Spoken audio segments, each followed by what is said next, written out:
కాంగ్రెస్ లో కొనసాగాల వద్దా అనే సందిగ్ధంలో ఉన్నారని అన్నారు కాంగ్రెస్ సీనియర్ నేత జీవన్ రెడ్డి. కాంగ్రెస్ ను వీడాలంటే బాధ కలుగుతోందన్న జీవన్ రెడ్డి అవమానాలు భరిస్తూ పార్టీలో ఎలా కొనసాగాలంటూ ఆవేదన వ్యక్తం చేశారు. ఎమ్మెల్యే సంజయ్ ఉన్నంత కాలం వేధింపులు ఉంటాయన్నారు జీవన్ రెడ్డి. మరి అసలు ఈ మానసిక క్షోభ అనేది దీనికి ముగింపు ఎట్లా వస్తుంది ఏంది అనేది నాకు కూడా ఉంచుకోలేకపోతున్నాయి. అని ఇన్ని అవమానాలు భరిస్తూ కాంగ్రెస్ పార్టీలో కొనసాగటం ఆలోచించుకునే పరిస్థితి ఏర్పడుతుందని చెప్పంటారు.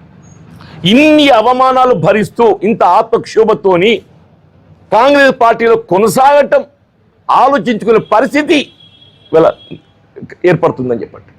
మరి భవిష్యత్తు ఇలా ఎటు దారి తీస్తుందో ఏంటో కానీ ఇప్పటికైనా అధిష్టానం ఏదైతుందో లేకుంటే ఇది ముగింపు కాదు కదా ఈ ఎన్నిక.